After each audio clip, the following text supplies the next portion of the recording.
Ladies and gentlemen, today on the program, 3 bandmates, 2 microphones, 1 bottle of wine.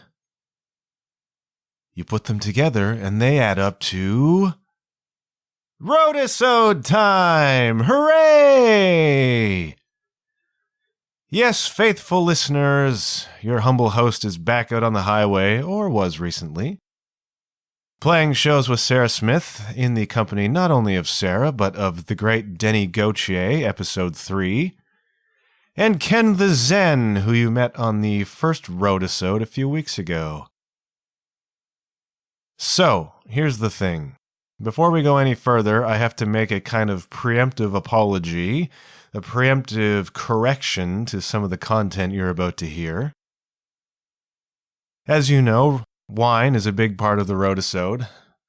It's a ritual that we share on the road these days, and people bring us wonderful wines, by the way. And if you hear that we're going to be out on the road and you have a wine that you think we should sample, I'm certainly all taste buds for that. That's an aside.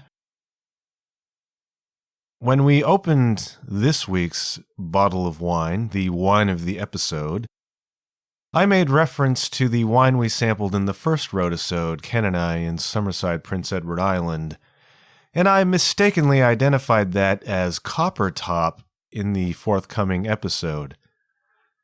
Now, it was not Copper Top wine, it was Copper Moon wine, Copper Moon Merlot, from, we think, British Columbia, Canada.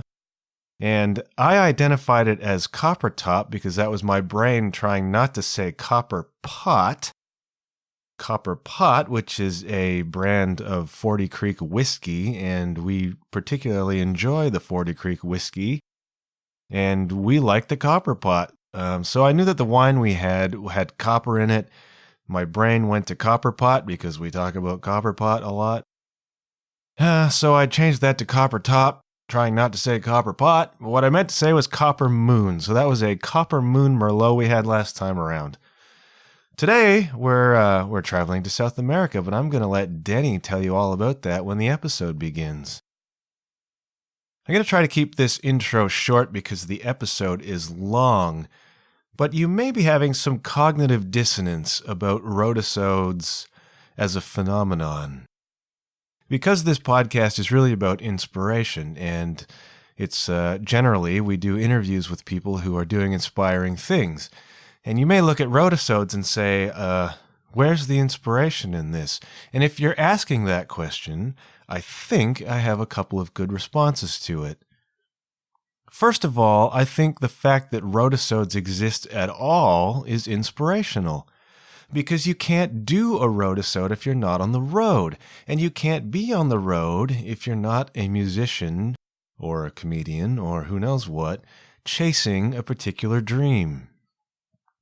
So the fact that we're out there in hotels, on highways, talking to each other means that we're out there chasing the dream. And you should take inspiration from that.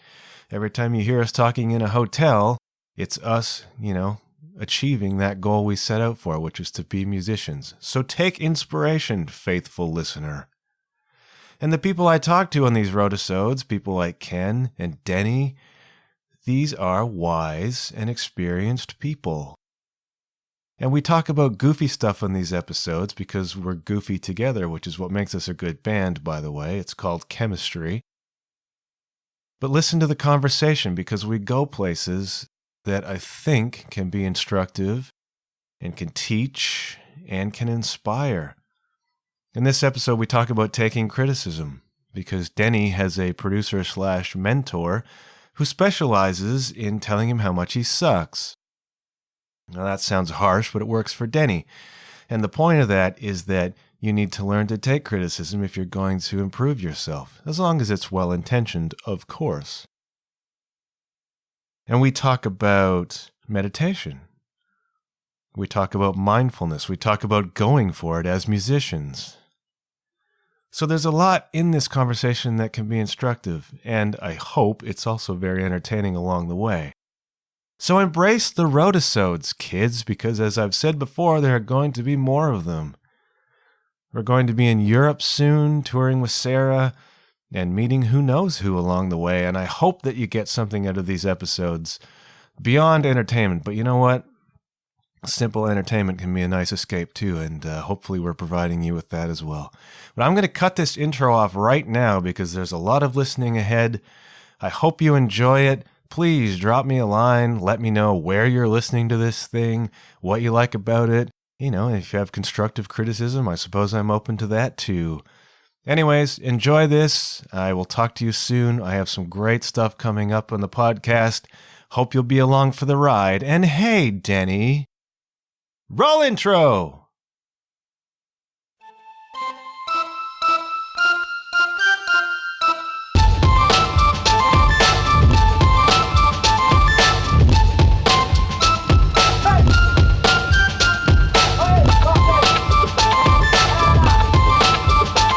Hello, you're listening to the John Huff Podcast.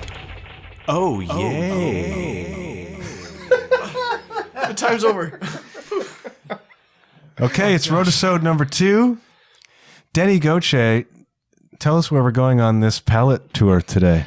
Well, today we've opened up a bottle of Merlot from the Chilean lands. Sounds cold. It's we've gone with the Gato Negro, the Merlot. It's a product of Chile. Okay, it's a red wine. It's 13% alcohol, which is very important. Wine has to have alcohol in it in order to be wine.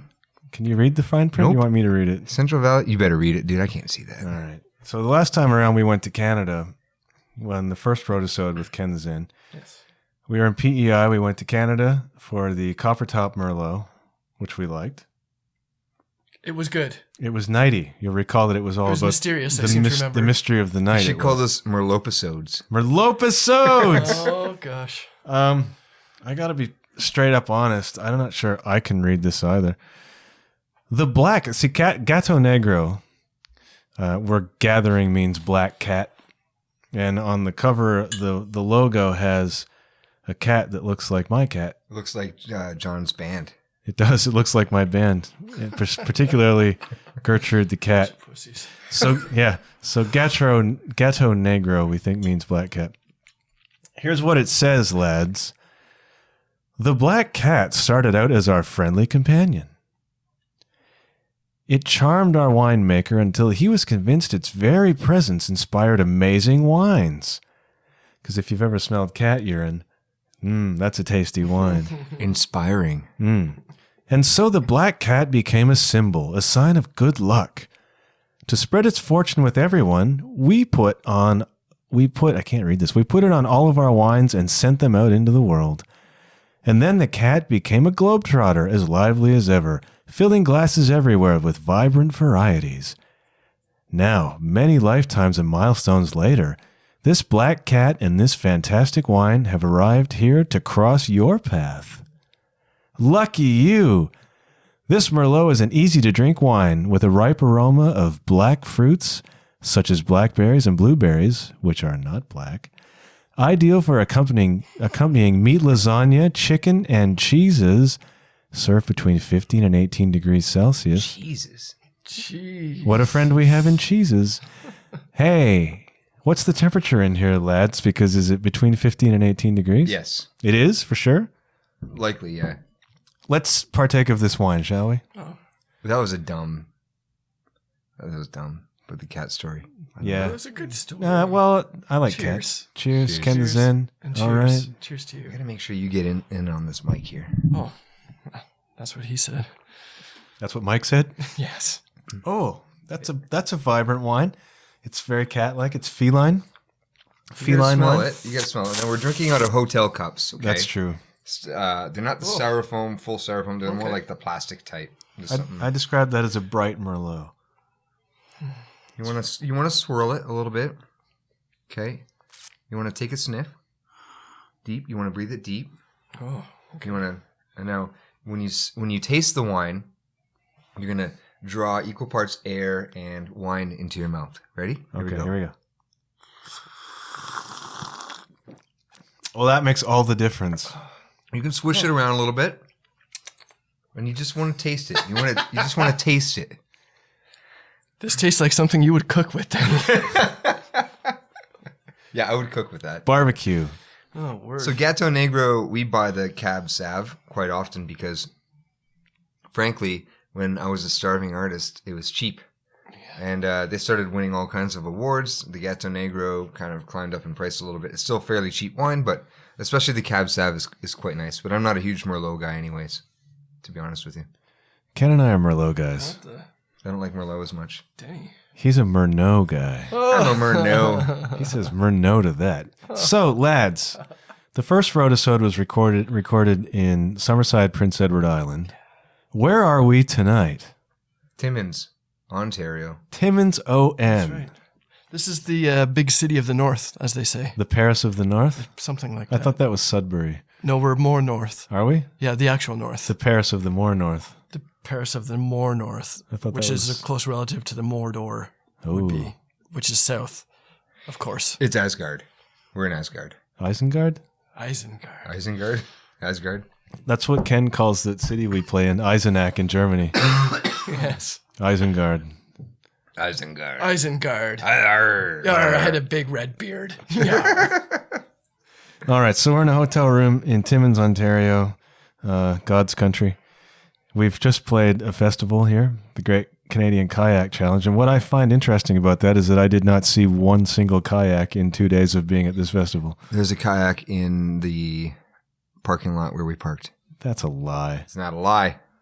I never saw it. Ken, did you see a kayak? I was aware of no kayak, Yeah. kayaks anywhere.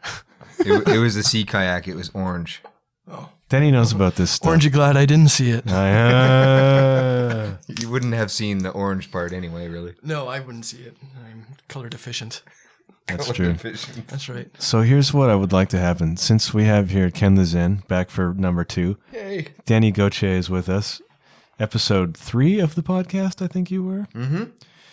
Deni, will you do your moose call for us? Your northern moose call? This is really great. Gather round, children. The campfire is lit. We are ready to settle in for the night. I want to just tell you all something, though. I've been working on this for many years. I'm very good at calling moose. But beware, because, frankly, if I do call the moose, it's possible that they may come charging in. And so, keep your eyes open. Listen very carefully. Here I go.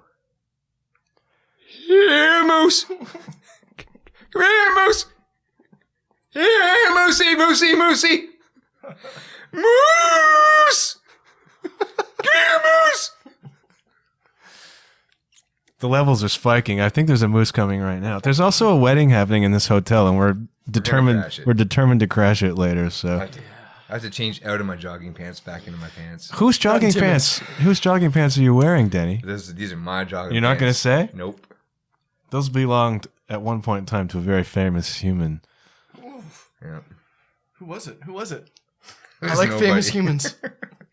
Me. Denny's not saying because the famous human will find out he's got them and then he'll come looking for them. You're going to come looking for them. He's afraid he's going to jump up at a basketball game and take everybody out. That's right.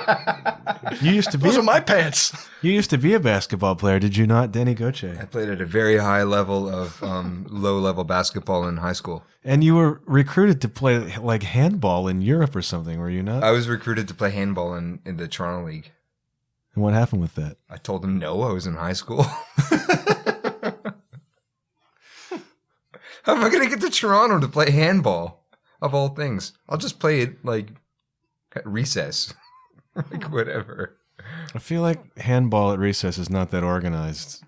We had like an intramural handball league in high Really? school. Seriously? Yeah, we played pretty competitive. Where did you go to high school? Paris High. In Paris, Ontario? Yeah. That's the Paris of Ontario. That is the actual Paris of Ontario. Wow. Paris. Paris. Are kids allowed to play anything anymore at Nope. school? No? No. Yeah, they are. Heck yeah, they are. Are they? Yeah, my kids' school, Minecraft? they're allowed to play Minecraft. My kids' school just threw a whole bunch of logs on the ground and made it a playset area for them. Really? Yeah. But I'll tell you, it's funny because they're not allowed to wear flip-flops. And if it's rainy or icy, they're not allowed on any of the equipment Really? at recess, yeah. Yeah. They might hurt themselves. Right? I remember when I was a kid, we were allowed to go out or not go out. And so half the school stayed in. I remember there's like an ice storm. This is when I lived in Pembroke. And I went outside to the play area, and I'm like the only kid out there. I'm just walking around. I used to walk on the bars. Yeah. You probably did too, right? You'd bounce across the bars, like these bars that were up. Well, like the hanging bars? No, like they're like hip high, but they were Okay. just like for swinging around on and stuff. But like they're like a U shape or whatever, but like more square. So I used to use them like a tightrope. Did you walk on them? I'd walk on them. I'd just walk on them, and I fell like once. It was icy, and I went full crotch. Oh, straight down on that thing, and then rolled off and hit the ground like man. In slow-mo. slow motion. like a Bugs Bunny cartoon. I remember it like it was yesterday, and Yeah. it was sleeting. It was like icy rain, and I was on the wet ground, and I couldn't breathe, and nobody was out for recess, but I went out by myself. We had the choice. Deni Gauthier. Yeah. I can remember at my elementary school, one of them, they had the roundabout thing where you would get on it and everybody would grab an arm of the... It was like the spokey wheel thing that you stood on it and it spun around. Yep. Everybody grab a spoke and run for all they had, and people would be spinning, and Falling off. some maniac would fall off and go about 30 yards across the schoolyard. Merry-go wheel. Whatever. Merry-go wheel? That's what we called it. I called it a wheelie go merry. Did you? I did, but I think I fell off it. Oh yeah. Yeah. And we used to play road hockey every recess and lunch hour, yeah. like wood sticks, no Yeah. issues. I don't think you can do that anymore. Yeah. I don't think that's allowed. Can we talk about the merry-go-rounds for a sec? Yeah, please. I was in Toronto, and I was at a park with my kids. I was visiting my good friend Bill, and there's this merry-go-round. It was fast, and so like all the kids would scream for like one of the adults, and like so I went over there and I pushed it like as fast as I could possibly go, right? Like just cranking it, and so my other dad comes over. He's like, "You kids want to go real fast?" And all the kids are like, "Yeah!" And so like he starts pushing, and I swear the guy got it going, but then like he kind of tripped up and he held on to it and he went straight out, like his legs straight out, and went spinning No way. around on the thing like half a turn before he let go and shot off like 20 feet. Oh, It was awesome. man. I chipped my sister's tooth once. She was pushing me on a swing and my head went back and hit her in the face. Yeah. Sorry about that, Wendy. I don't know if I ever apologized, but in my defense, I was like 7, so Yeah. I don't know. Have your kids done that to each other? Or injured each other that way? Danny has 4 kids. Yeah. Oh yeah, they're always injuring each other. Yeah. Not really. I don't know. Like, not really. You know, they say your family's either like you're either a puke family or a poo family. What does that mean? Like if you get sick, you're either gonna poop or you're gonna puke. Well, we're all pukers. Really? Oh, all of us. And they say that you're either like a broken bone family or you're a stitches family. Ah. We are full on stitches. We've got a Are lot you? of stitches. Oh yeah. I've never broken a bone. I've broken fingers. Ken the Zen has had some nasty I injuries. had massive ankle surgery. Actually, I'm all titanium. I'm like the Terminator. Tell us about that.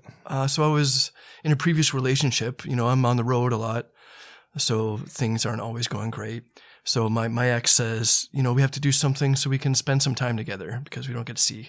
So let's play rec softball. Rec softball. So I used to play competitive baseball, and I thought this is a good idea for me. You know, go in, I'll kick some ass. And I did.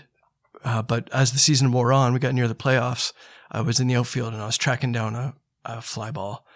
And I hit some sort of groundhog hole or something. Oh. And boom, right down. I start to get up, and my ex says, "Ken, stay down."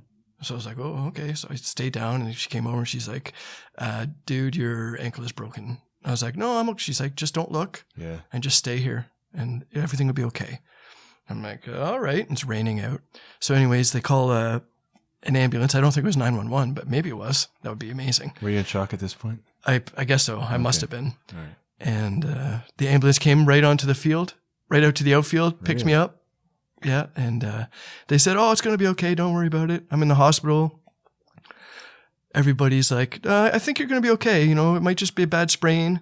There's this girl in the room next to me, and she's crying like a lunatic. and she had busted her ankle. Uh-oh. So the doctors went to her first, and she got released with a sprain. And I thought, hey, I'm good. Yeah. So my mom comes to see me. I'm still in the triage, or whatever they call that. And she comes, she's like, let me see these x-rays. So anyways, the doctor says, here's the x-ray. She's like, Ken, you're not going to be walking for a while. You are totally smashed everywhere. Oh, no. And then all of a sudden the pain started to come in. Oh, really? And because I believed her. Right. Which I should. And yeah, so I was in the hospital for 3 days. Yeah. Whoa, for a break. Yeah, three breaks and something else. You had surgeries for that. So I had surgery, and it happened to be, my surgery day was the same day as the Joys Unfold CD release. Right. So 3 hours after surgery, the nurses left, and I said to my ex, I was like, call a cab, we're getting out of here. She's like, you can't go anywhere. I said, call the cab, we're getting out of here.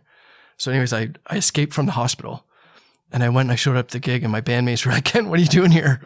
And I was like, well, we're going to play this gig. We're going to do it. They're like, I don't think you can do it. And I was like, don't you worry.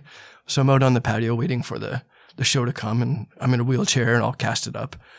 And then all of a sudden I got flushed with this amazingly terrible pain. Oh. And I was like, I need to get back to the hospital right now. So I lasted a couple hours, snuck back into the hospital. I was like, nurse, I need pills. Morphine. And then, another couple days in the hospital. So, and then I went on tour right after that, about 2 weeks after that, to the East Coast for 6 weeks. How long was it before you could walk? Like when you were on tour, were you like, you're still casted up? You're on crutches? Sarah pushed me around in a wheelchair. Did she really? For the first few weeks. Wow. And then I was on to crutches. And did you have a guitar throne like Dave Grohl? Yeah, I did, but it was more like a little stool. Guitar stool. But when you compare finances, it's probably about the same. That's true. Yeah. That's true. Yeah, we carried around. We made room in the trailer for my stool, which was nice because nobody wants to carry extra stool around with them in the van. No, that's right. Stool gets to be a problem. No, it stinks in there. Big time. And it probably stunk in that van anyways. I have no doubt it did. Yeah. So rec sports is dangerous. It kind of stunk really like regret. Oh. Lots of it. Like, boy, it smelled like Amsterdam. Yeah. It smelled like bad choice after bad choice. But don't worry, kids. That was 2008. It's all right now. Don't join a band and live in a van. No. Or do. Unless it's by the river. Yeah. Maybe you should. Look, kids, don't buy drugs. Become a rock star and they'll give them to you for free. In Canada. That's Bill Nighy in Love Actually, which was one of the inspirations for that character. Rec sports. My wife has had a collapsed lung from recreational soccer and a complete ACL reconstruction surgery from rec soccer. It's intense, man.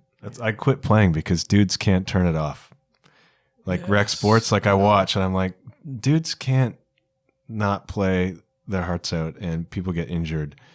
And my face is my livelihood. So, clearly. Right? You are a beautiful man, after all. I had another terrible injury just after high school. I was playing football, and it was a kickoff. Yeah. So I'm the returner. I'm a pretty fast runner. So I'm the returner. So I catch the ball. I'm busting. I get around the entire team. I'm running down the field while this fast fucker is running behind me.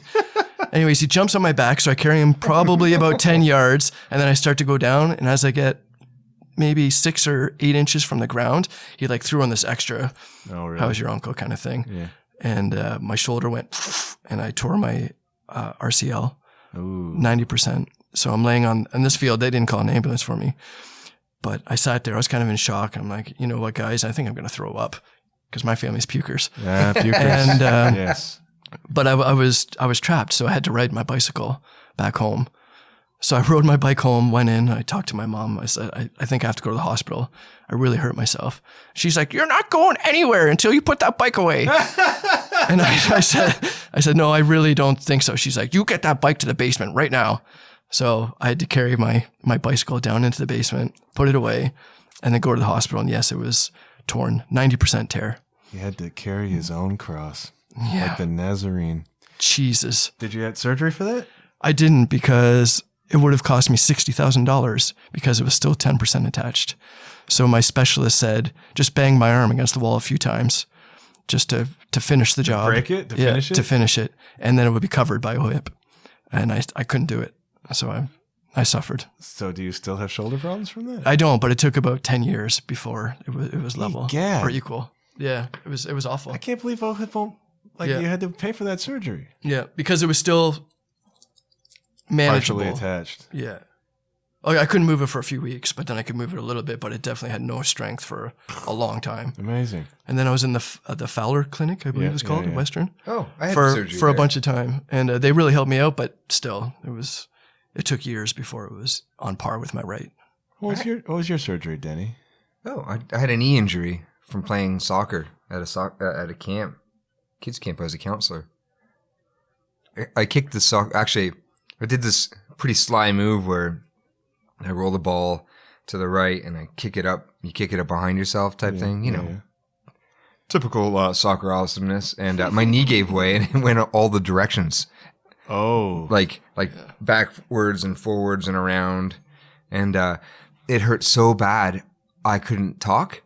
And I had to whistle like in order to get someone's attention. And they could see my knee moving backwards and stuff. And so I had 3 surgeries on that knee. What was the actual injury? It ended up being primarily a really bad bucket handle tear. The medial meniscus tore right off and flipped underneath the other part of my knee. Wow. And I had a bunch of ligament damage too. But so I went to one doctor and he turned out to be a quack. I can't remember his name, but he would just do orthoscopic surgery on everybody. Dr. Duck? Some dude in Guelph. And then when it didn't fix it, I went to a real specialist. I went to the Fowler Kennedy Clinic in London, and I lived in Cambridge. Like I went all the way over there for that. It's worth it. Mm-hmm. So I had 2 surgeries with a doctor there. Yeah.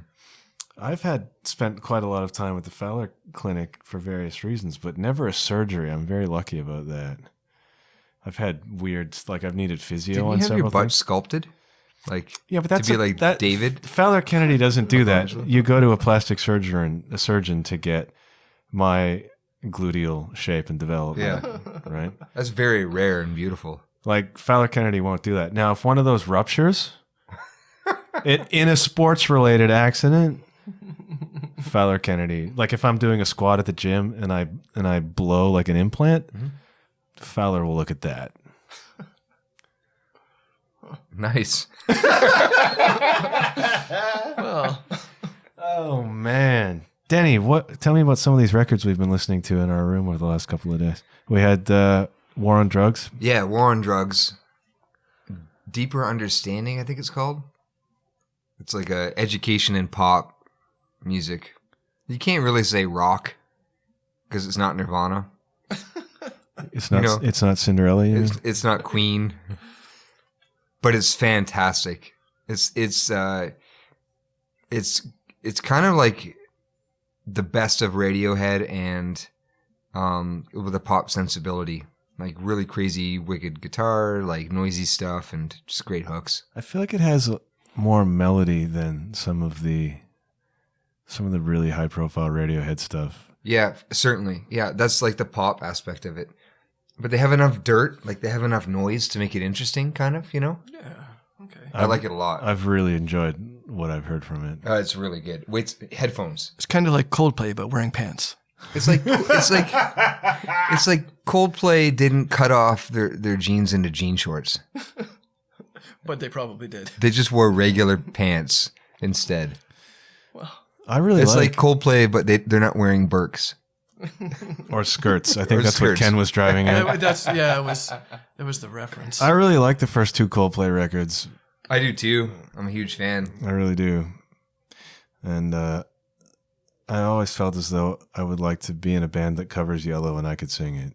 Nice. I'd play Yellow. Yeah, you'd play Yellow. But that would be a Deni Gauthier show. You can sing it. We already play Mellow Yellow. That's true. So, we could do a mashup. Call me Mellow Yellow. We Just butter it. Just butter it. We killed that song, man. Yeah, we do it well. The Ken, the Zen, the 3, our cover band. I'm just mad about saffron. 'Cause Saffron's mad about me. Is that a lyric? I'm just mad about you, Saffron. And she's just mad about me. They call me Mellow Yellow. Quite nice like that. They call me Mellow Yellow. Quite rightly so. They call me Mellow Yellow. That's right, yeah. Dun, dun, ba, ba, ba, ba, ba, ba, ba, ba. And then, You do that? of Oh, course. of course. Yeah. Yeah. We have a three-piece horn section. We have a three-piece horny section. In the three, yeah. So last time, yeah, that's right. Last time we did the Roadisode, Ken and I talked about how when we were little kids, we were obsessed with music. Were you obsessed with music as a little kid, Deni Gauthier? I was. Were you? Incredibly. I listened to Beach Boys incessantly. Really? Oh, yeah. Oh, that brings back a An great awful debate. lot. Yeah. No, it's that's not a debate. Well, A compelling story in the history of our time together. so if you had to choose on a desert island, either the Beatles or the Beach Boys, their entire catalog, who would you choose? Beatles. There's no question. The entire catalog of the Beach Boys is 3 songs over and over again. I think you're right. I think I got there, but Pet Sounds is amazing. Pet Sounds is cool. I think I might choose Pet Sounds over God only most knows. of Yeah. What's your favorite Beach Boys song, Denny? I like Pet Sounds. I like that whole whole album. record? I like that album a lot. Ken the Zen?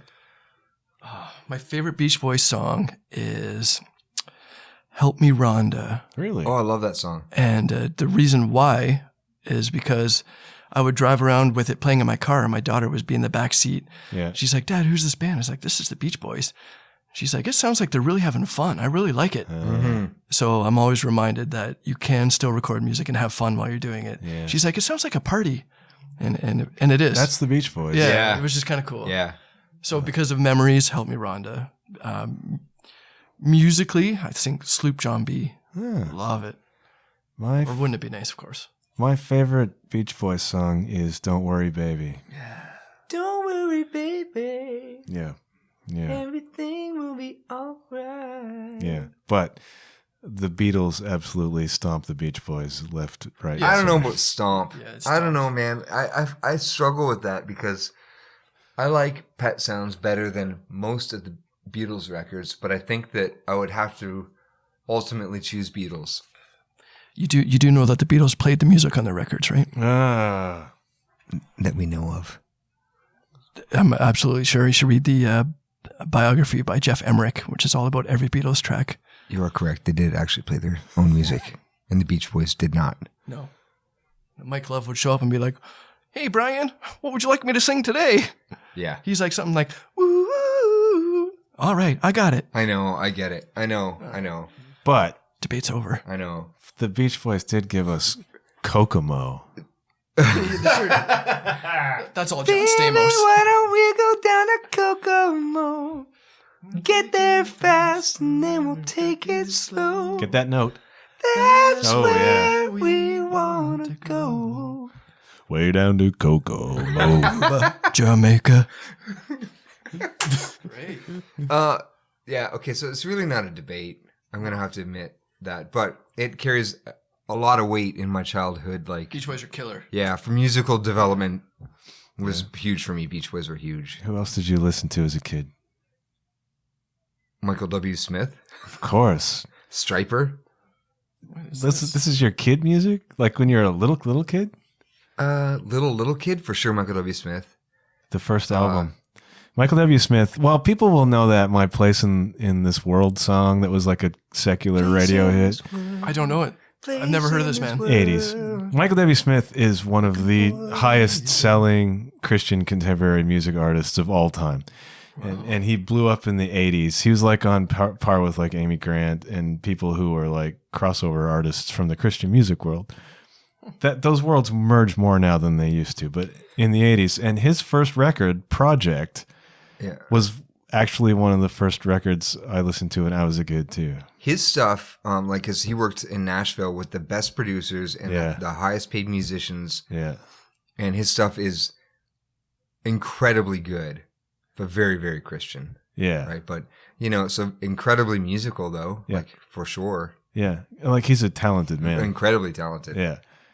And so when I was first discovering music, my sisters were enough older than me that they were into like the cool stuff. They got into Bon Jovi already? They were teenagers.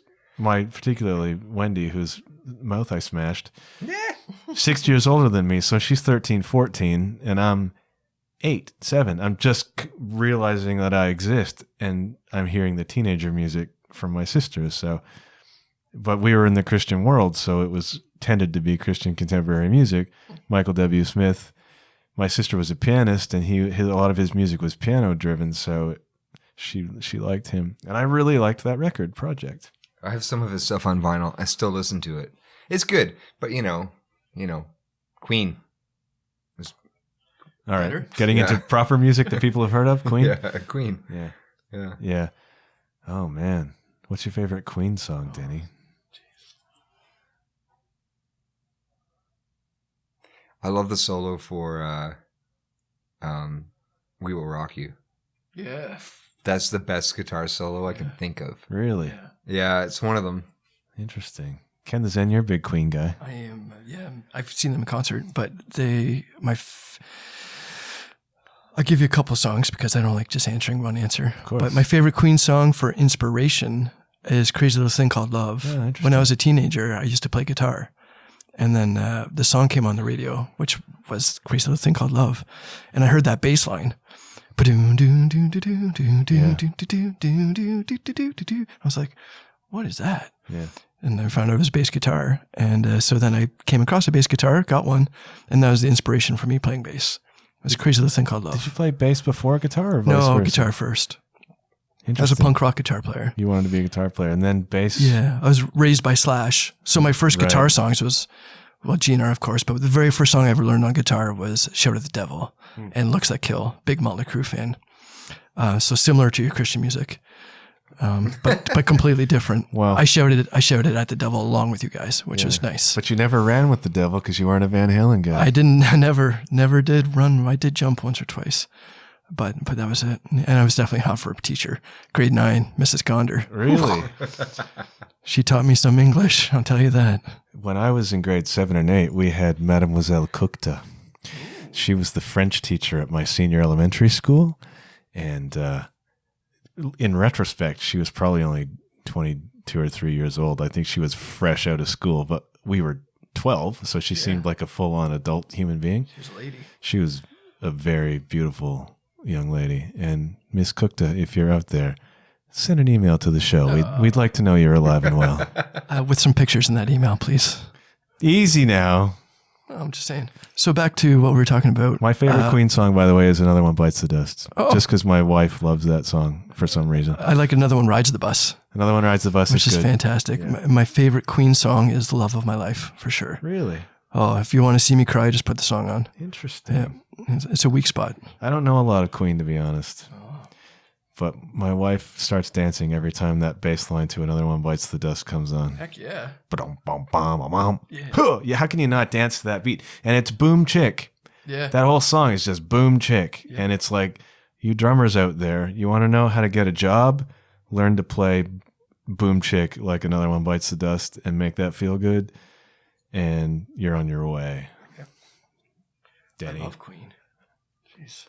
I got to say, though, if we're on the desert island thing, if I had to choose only one artist for the rest of my life, it would be Tom Waits. Really? Yeah, 100%. Not Tom Cochrane? Nope. Although I love that album, the one with "Sinking Like a Sunset." That's Life a great is a album. Highway? Yeah, well, it's such a great record. But yeah, Tom Waits, 100%. I could live with only Tom Waits for the rest of my life if I had to. Ken the Zen, you have one artist on the island. Is it going to be the Beatles or Alice Cooper? It would definitely be Alice Cooper. Really? For Alice sure. Cooper? There's no question. Really? Just because diversity. I'd be Really? kind of sick of hearing the same genre. I see. And he's done everything. Right. Good. So it would definitely be Alice Cooper. There's no question. And I think he's on album 37 or something like that now. That's a lot of music. So the Beatles, they were only around for 7 years. Right. You know. Denny's doing heavy pours here. Full pour. Deni Full Force in the house. Not like that. That's good. I got to sit in the van forever tomorrow. So here's a fun one. I was thinking about this. I'm curious to know your guilty pleasures musically. This is a family-friendly program. Oh, I got one. Go for it. Rick Astley. I freaking love that album. I crank it up so hard when I do the dishes. Really? I just love it. I love it. The whole thing. Huh. The one with all the hits. That's Every the one. drum sounds the same thing. With all the hit? All the hit. It's one hit. One hit. It's a one hit. But there's like 8 of them on there. Really? Oh, yeah. I didn't know that. Interesting. Oh, yeah, dude. He's like all of a sudden cool again. Like he resurfaced, right? Well, because the Rickroll thing. What's that about? So if you can trick somebody into watching Never Gonna Give You Up, you Rickrolled them. So like you send them an email and be like, hey, John, really serious moment in my life here. I was wondering if you could check out this video. Pretty please get back to me and let me know what you think about it. And you click on this link, like this tiny URL type thing, and it's freaking Never Gonna Give You Up. You know, you've been Rickrolled. So like New York Santa Claus Parade Rickrolled everybody. Really? By hiring Rick Astley to come up, and he like popped out and would sing the song periodically during the parade. It's the best. He played recently, like in... He played with David Grohl. They did Teen Spirit. They played Never Gonna Give You Up to Smells Like Teen Spirit, I think. One of their hits, you can sing Never Gonna Give You Up to it. Really? And it's David Grohl did it with Rick Astley, and it's unreal. Yeah, it's so fun. He's weirdly become a thing again. What did Rick Astley do for the past 30 years, though? He probably just combs his hair. Hairspray endorsements. Combs his hair and hangs out. He mega hits. Mega hits. I mean, he didn't need money or anything, but I'm like, what's he been doing with his time? Beaches. Like, the other pop stuff. Like, not with that skin. Yeah, right. You're probably right. Come on, Ginger. Okay, let's say this. He's probably not hanging around on beaches. No. Rick Astley didn't have the Tiffany Debbie Gibson option of nude photos. Nobody wanted to see that. They could do Playboy and I'm sort sure of... someone did. Well, maybe, but he didn't to my knowledge, whereas those other ones did. Rick Astley. All right. Ken the Zen, do you have a guilty pleasure musically? I have a real guilty pleasure. Do it. Oh, oh, oh. No. Oh, oh, oh. Backstreet Boys? No. New Kids. Oh, yeah, New Kids. I had that record. The right stuff. Yes, I have the vinyl for that one. My kids love it. Yeah, Hanging Tough. Oh, yeah. Wow. Please Don't Go Girl. Those are mega hits, man. Oh, man. For education. No more games, boy. So what you saying? I got all that stuff. Yeah. I have a friend whose wife is an insane New Kids, like follows them around doing meet and greet New Kid fan, because she would have been 10 or 12 when that happened, right? So she and her friends are like New Kids. They're psychotic, and it's like a thing, man. It's really good stuff. Did you guys ever? I forget the show, so it's not going to be so. But one of those reality TV shows where has-beens are stuck in a house kind of deal, right? So Jordan Knight from the New Kids was in there, and Dave Colchier, I believe is his name, from Full House, right? Was also, and Jordan was saying to him, what was it like working with those twins?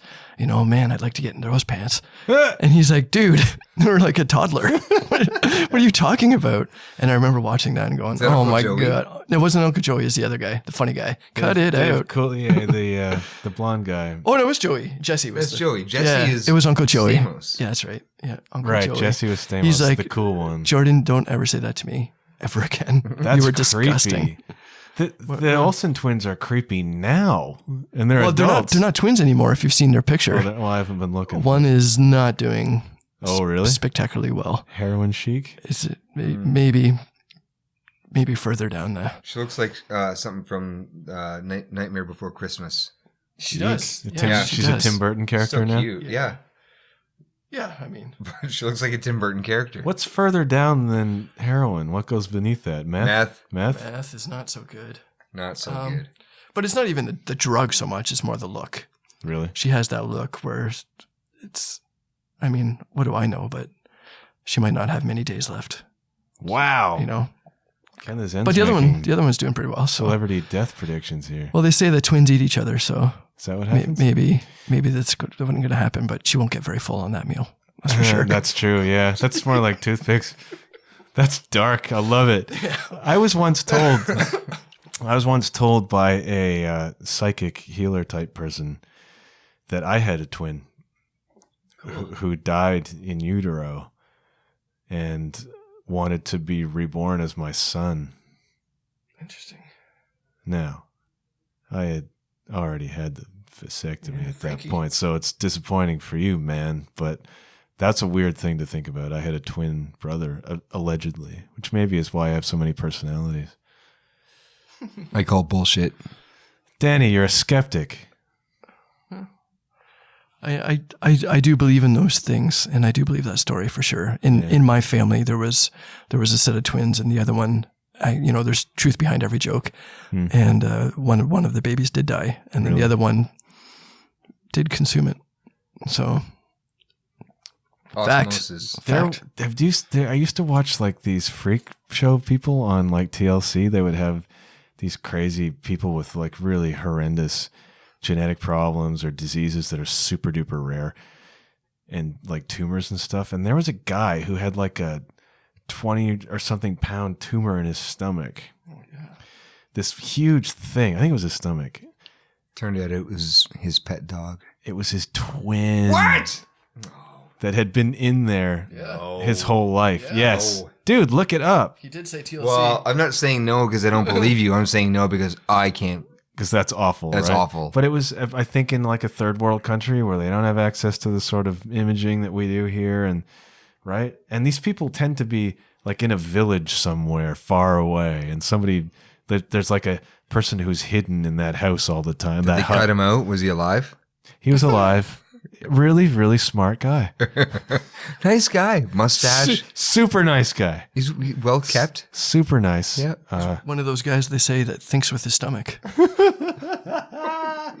It's like something out of Family Guy. Oh, my goodness. Oh, Seth MacFarlane would have a field day with that guy. People have horrendous things, though. Like some. Hey, I'm John's twin. Where have you been hiding? In his stomach? I haven't got the stomach for this conversation. I'm trying to think of a guilty pleasure I have, but I feel like they all are.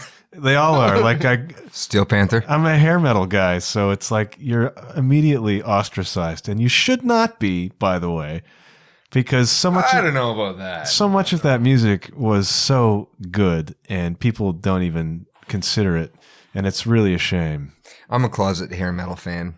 You don't need to be closeted, man. Come out into the open. I love hair metal. Tesla is a great band. I always have. You saw Tesla recently. I hugged the lead singer. You hugged Jeff Keith, yeah. Gave him a big hug. Because you got He's small. He's a skinny guy. You got backstage at the Def Leppard Tesla show. I picked him up and I picked him up in an embrace and I spun him around a bit. Little Susie's on the up. No, I gave him a hug though. Tesla's a great band. And a lot of those bands were great bands, and for some reason they just get blackballed. Like, did you ever notice that the ozone has repaired itself ever since the hair metal thing has ended? Has it repaired itself? It has, scientifically proven. Quite true. So you're saying grunge saved the planet? Sure did. Absolutely. Wow. Yeah, I wasn't leading it that way, but facts are facts. I don't know. That's incredible. Grunge made everybody sad. At least people were happy when hair metal was happening. Well, there's a lot of cocaine.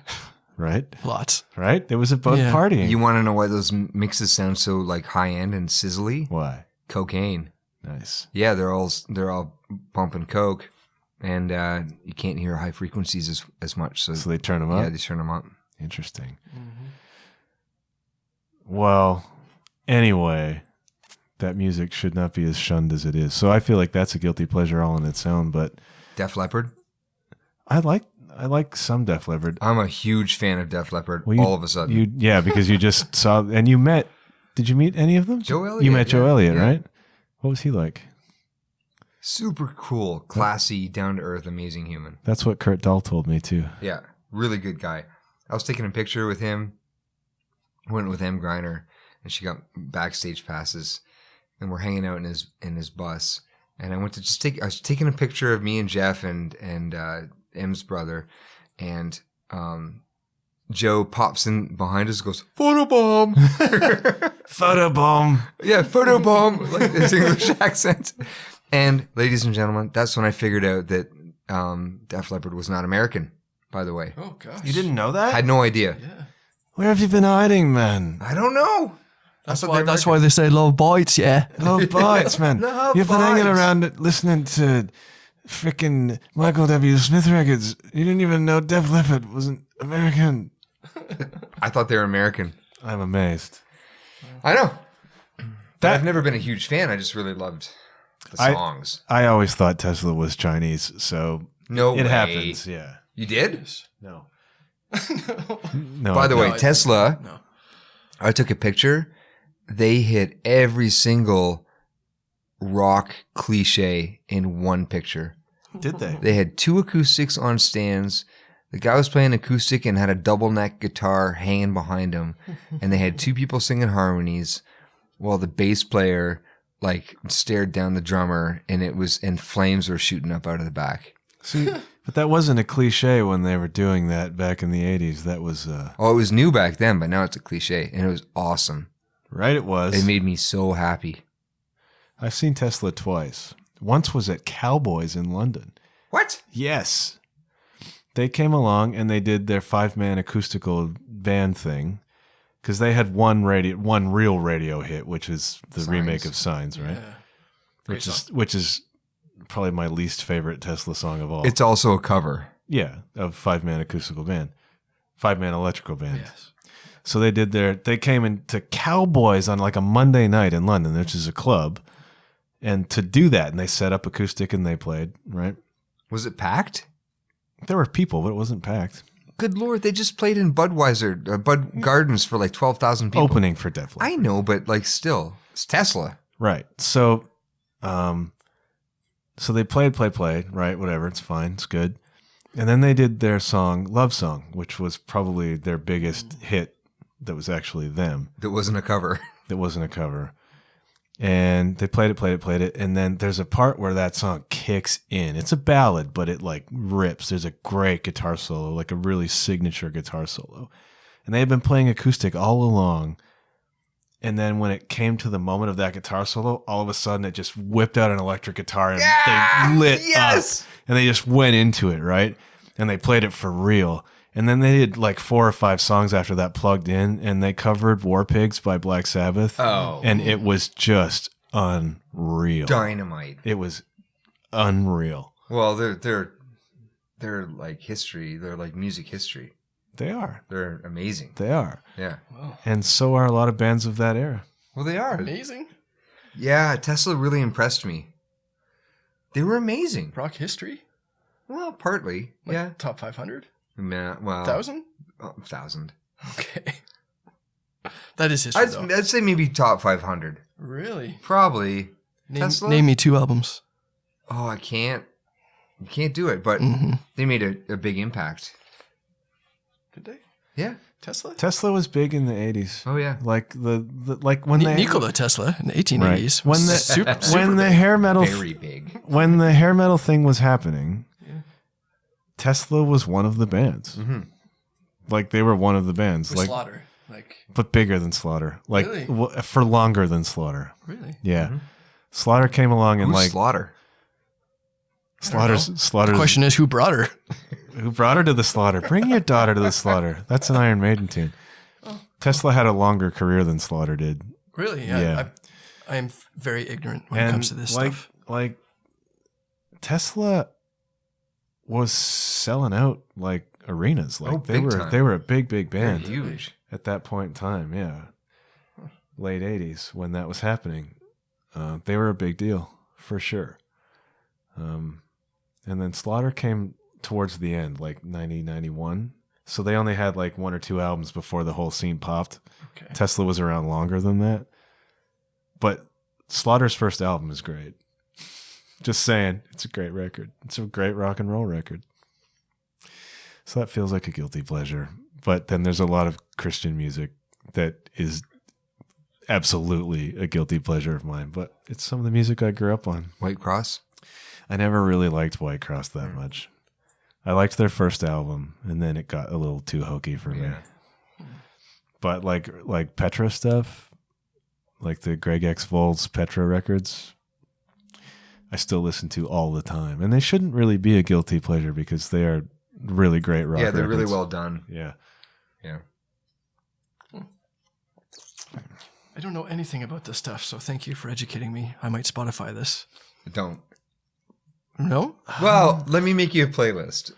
Okay. Of the CCM stuff? Yeah. Who would you put on it? You too?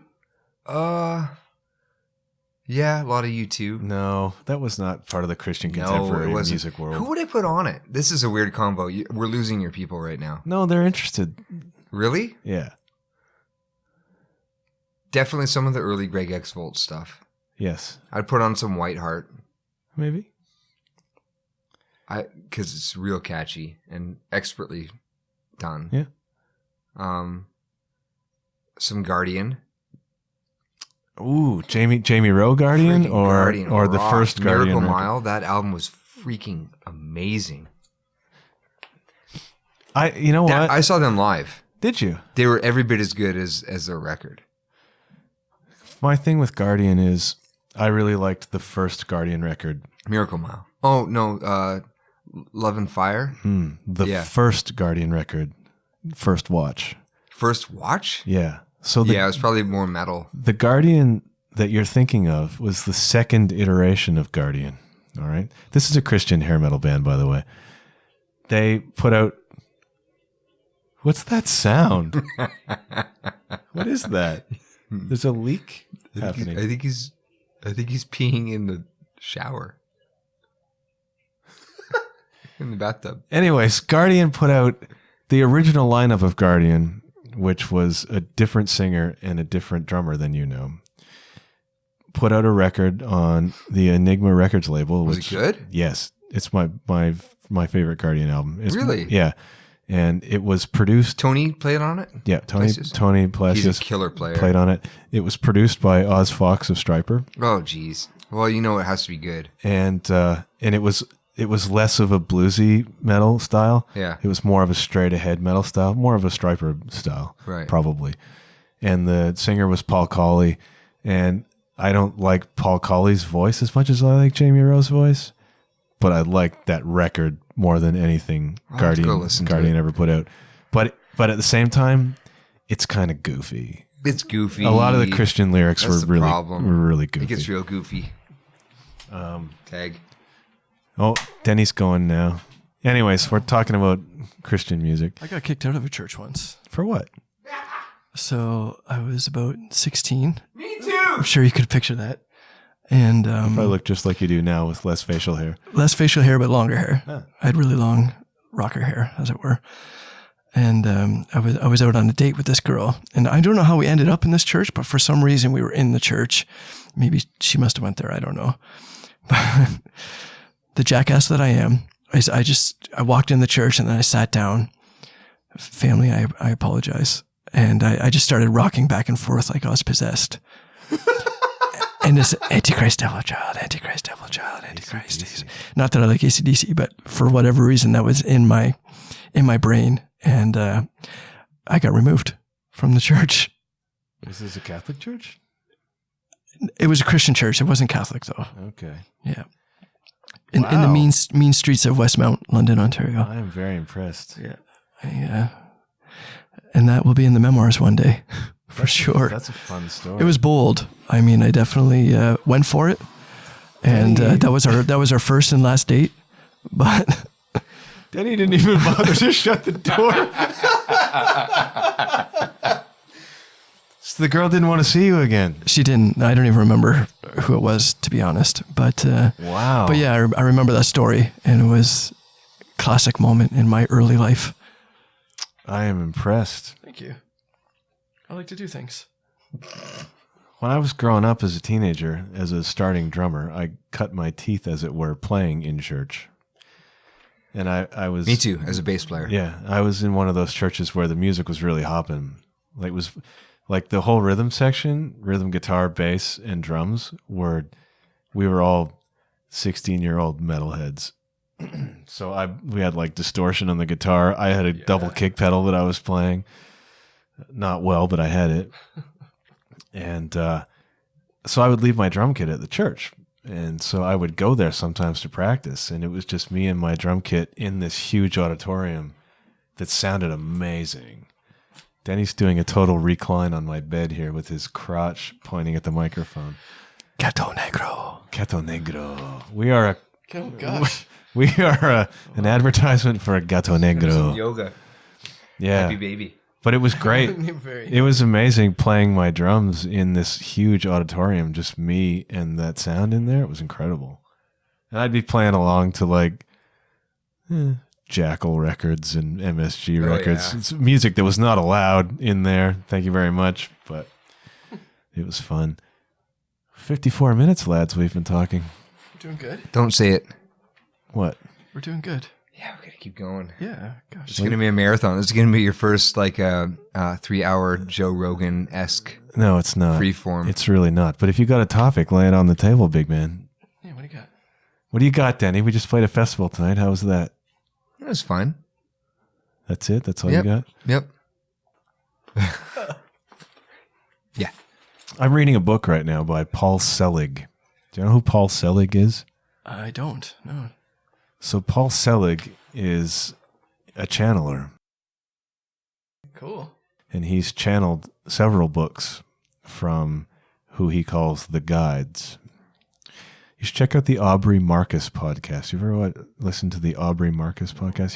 He's a business partner of Joe Rogan's, and he does all sorts of podcasts. His is mostly about like metaphysical stuff and human optimization. He's the CEO of On It. So, I know that guy, yeah. right? And he does like a lot of plant medicine, ayahuasca. Like he's really into this kind of stuff. And he had Paul Selig on to interview him about his books and what he does. And Paul Selig was channeling as they were talking. It was pretty intense. You should check out that episode. Anyways, I'm reading his book called, I forget what it's called, Art of Mastery, maybe. It's this channeled book about the universe and how humanity is supposed to exist within it. Deni's a skeptic on this That's stuff. amazing. Who's it channeled from? Who's he channeling? These guides. So multiple people. Spirit guides, I guess. Okay. Yeah. So our good friend Tanya would be all over that. Yeah. In fact, she posted something on Instagram recently about Paul Selig, so she is cool. hip to it. I would like to check that out too. But Deni's a skeptic on this sort of thing. I'm skeptical about most things. I don't believe almost anything I hear until I know for Are you sure you're here right now? No, I'm not. Okay. No. I was skeptical that K was pronounced. I thought it was always silent. And it'd be septical. But apparently it's If you do skeptical. it again, it's a receptacle. That K is silent. Yeah. that's However, this K speaking. that case speaking. My kids will be like, she hit me. He hit me first. I'll be like, I didn't see it. It doesn't exist. Didn't happen. It didn't happen. So what am I supposed to do now, guys? And they'll look at me like, oh. And then end of story. That's the end of that argument. It's done. You'd have made a good referee, Deni. Yeah. Me? Yeah. Just a general referee. Here's the thing. I don't know. The one thing that I've learned in life is that I don't know what I don't know. Right. And I'm open to learning. Okay. But I'm skeptical about most things. Until somebody can give you some proof. I need some proof. I need to feel it. Yeah. And I'm not saying it's not right for them Right. in that moment, but for me, I don't get it. I don't get a lot of things. You're not a meditator, are you? I've tried. Have you? Yeah, and I believe that I believe I like meditation. I just don't do it. Okay. You know what I mean? Yeah. Yeah. But you have probably a connection to nature because you spent so much time in the north, outside, under the stars kind of stuff. Yeah. Do you feel anything from that? From nature? Yeah. Absolutely. Like I feel a calm, like an intense calm and peace, and everything is right in the world when I'm like in the woods on a lake, Naked. Right. Yeah. Swimming. Interesting. No, but it's true. Like we played that one show at the cottage, right? Like Yeah. I felt more at peace just being in the woods. There's a connection to the woods. I don't know what it is. Look at my arm. Like I've got all like... Right. Your tattoos are very evergreen. Yeah. So I spent a lot of my early career guiding canoe trips. Yeah. And I feel like eventually I'm going to end up there. Do you? Oh, yeah. Interesting. In the end. Yeah. When I'm done playing music, I'm going to go where there's not many people and there's like a blanket of pine needles. We're up north right now, and we've been up north a couple of times this summer, and you do look kind of longingly out the window at that. Oh, yeah. Yeah. I really miss it. I miss it a lot. Yeah. Yeah. Ken the Zen, what do you think about people who channel? I don't know much about channeling, but going with Deni's, I didn't see it, so it didn't happen, right? Sort of thing. I do appreciate that, and reading about quantum physics and things. Yeah.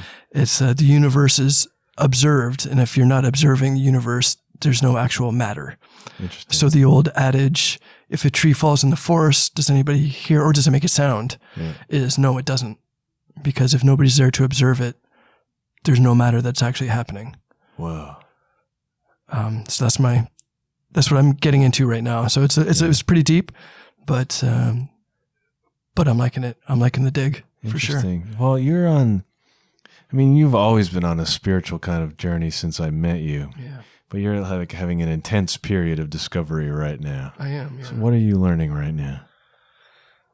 Oh, I don't really know what I'm learning right now. Yeah. Just to let things be. Right. And, as those under Beach Boys people would say, yeah. Just let it be. I'm not in control of anything. Right. Not even myself, really. Yeah.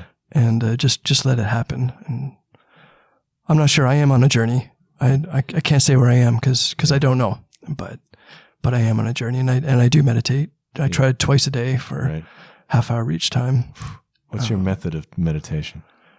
In the mornings, it's usually a guided meditation through different apps. Yeah. And at night, it would just be like complete silence. I just sit in my meditation chair. Right. Is that the egg chair? The egg chair, yeah. And then just, and just, I have a new strategy when it comes to, so the whole point of meditation is a thought comes in, acknowledge the thought, and then just get back to your breath or whatever it is you need to focus on, whatever helps you, whether it's sound or whatnot. And I figured out this new way that's helping me is when these thoughts come in, I feel like I'm a person in a jungle. And those thoughts are coming in are just like massive vines and trees and things in my way. And I'm just using my hands as machetes and canceling those thoughts out. I see it, I move it. I see it, and I move it, and I'm on a path. Right. As to where, I don't know, just like you would be, I suppose, in the jungle. Right. But I'm walking in what I feel is the right direction. Yeah, that's great. Walking in the right direction is cool. Deni, I feel it, yeah. Deni boy is one of the most self-assured people I've ever met. You really are. Like, I don't think you really question much of anything about what you're doing or where you're going. Do you? No, never. I don't know. I don't. I so admire that. Yeah, you're lucky. Because I'm a basket case over here. Like, I don't know what I'm doing from moment to moment. Here's the deal, dude. You're going to die anyways. Right. Like, shortly. Yeah. You're more than half done, probably. A little less than half. I'm actually, you know what? You going to make it to 95? You know what? What? I had a premonition. This year. It was, I think, March 25th. And my birthday is September 25th. So I was I think it was whatever it was 6 months till my next birthday. And I twigged to what day it was. And I thought, I'm exactly halfway through my life today. So that means like I'll be 92. I hope you make it to 92. Me too, man. I'm not. Deni thinks he's going to die young. I feel like it. I don't think you are. I know you said that. I don't. How old are you? I think that's some poor math. I'll be 46 in the fall. So maybe 91, whatever that was. Okay. Yeah. I thought from your charm that you were only a year older than me, but no, dude. I guess not. I'm old enough. I forgot about the Tesla and stuff. That's the thing. That's the My marker. bad. That's My the bad. marker. I'm old enough. I'm enough older than you that I was hair metal and you were grunge. That's the difference between us. A couple of years makes all the difference. It does. The difference between us is -1. Do you know what that's from? Come on. Come on. -1. What song is that? Come on. Oh, We were talking about this earlier. Not on this show, but earlier this weekend. it's on the tip of my tongue. Age of Electric. Yes, remote yes, control. Yes. Denny has a connection to Age of Electric, the band. I don't remember what it is. No, just So does everybody with the TV. Oh. no. The guy that produces my records, Andre Wall, who's a gem of a human and I love dearly. He doesn't exist, by the way. He's friends with the singer from Age of Electric. He's a figment of Denny's imagination that none of us have ever seen. I think that Deni channels. I think he channels Dre. Yeah. Dre was in my house for the entire week last week, and people wanted to meet him, and it never happened. I don't see one single picture. Not a single picture. If I don't have proof, I can't believe that it I get it. I get it. He's, Trust me, I get it. Dre is pokeroo. Dre has told me I suck more than anybody has ever told me that I suck. Sometimes you need someone to tell you that. And it has improved my life to the utmost degree. You have to be open to that criticism if it comes from a good place. If you're not open to it, even if it doesn't come from a good place and it's true, Really? even if it's true. it has to be true. Hmm. When it's true, if you're open to it, then you realize I need to change, and you have to change in order to like move forward and improve your life. How have you changed because of Dre? I can hear things I'd never heard. I hear voices. I see dead people. Really? No. You like that one? Oh, I do. All the time. All the time. I don't know if I was musical really like before I met Dre. He taught me how to listen to music, and he taught me how to interpret it, and he taught me how to be more musical. I don't know. How do you like it's a lifetime of learning there, I feel like. But he taught it to me. How did you meet him? Mutual friends. So This is all a lie. mutual friends. I sent it. We contacted each other, and I said, I'd like to do a record with you. I need a producer. Until then, I'd been self-produced. Everything. I did everything by myself. Right. And he's like, okay, send me some of your stuff. So I sent him a record. A week later, we're talking about it. He's like, honestly, Deni, like, it's good. The songs are good. Production's not good. I would take away 60% of what's on that record, and I would add 30% of real music back. How would you respond to that? It blew me away. Really? I was like, oh, I'm overdoing it. Huh. I'm overdoing it, and I don't have the right people to make the right kind of music that I want. Right. Yeah, it was a life lesson right there. Boom. And it's been ever since, like, you know, he did Quiet Town with me, and going up to the schoolhouse and recording with him for a month was like tuition. Really? Like whatever I paid him was worth it. It was like going to university. Yeah, I learned a lot. Were you producing other people at that point? Yeah. Were you? I was, yeah. You're better at it now. Way better. Yeah. Like, you know, it's just different. It's a whole different world. Right. Yeah. That's cool. Yeah. Yeah. Ken, have you had any sort of mentor like that? Oh, I'd like to think that every moment I can take something out of. I know there are people who have told you suck. I hear that I suck a lot. What? Yeah. No. I don't. But a little note to all musicians out there: you do suck. That's true. So practice. That's true. Just practice. It's okay. It's not negative, but you can always get better. Oh, yeah. So sucking doesn't mean that you're awful or quit. No. It just means that there's always room for improvement. It means you're on the path. That's all. But you might not be as far along as you think. I don't know. I've been in a bunch of bands throughout my years. I've been playing for 25 years. Yeah. And hopefully I've learned from everybody something. Yeah. There's nothing that stands out in as a one-person deal, but I definitely listen to all conversations and hopefully I can get something out of everybody, for sure. I've learned a ton from you, man. Thank you. And from Deni. No. Yeah, I have. You learned from the band leaders Richard Bachman. That's what we'll call him. Richard Bachman. Yeah. Stephen King's That's alter Stephen ego? King's alter ego. Yeah. Right here. His pen name. Yeah, Dre and Deni is the same. We're the same person. You're Richard I wish, Bachman. man. I wish I had his skills. Interesting. I do. Yeah. The thing is, I haven't needed anyone to tell me how much I suck because I tell myself that so much. Yeah, but you need someone to tell it to you in love. In a constructive In way. a constructive way. Yeah. Dre isn't constructive, per se. For me, he is. Yeah. But I think he chooses that method for me because he knows I can take it. And you can. I definitely take it. Yeah. And that's what makes him good, is understanding the Yeah. people that he's working with and how they react. And, Right. I've worked with producers in the past. That's exactly that. Yeah. They understand the character that they're dealing with. And if they're a great producer, sometimes it has less to do with the technical side of things. It's just working with artists, Yep. which is tough. Right. But I think a lot of artists would do well to have somebody come into their life and say, by the way, here's where your weaknesses are. Oh, by the way, when you do that, they usually leave. I know. That's the Yeah. thing. Like, they can't take that. No, they can't take it. The ego is too strong. Ego's a thing. It's 100% a thing. And it's like, it's really difficult. Like, ego is very important, But you need it, but it can so get in your way. but it can get in your way. Yeah. So you kind of need to know you're the shit, but you kind of also need to know that you suck at it. But you're not at the same Yeah. time. Yeah. Yeah. You are the shit. Like when I drive up to a festival or a gig that I'm playing and I need to like go through barriers, I'm the band, Right. and people just open up the doors right. and you go through it. Danny Fathands shows up. Danny Fathand shows up. Yeah.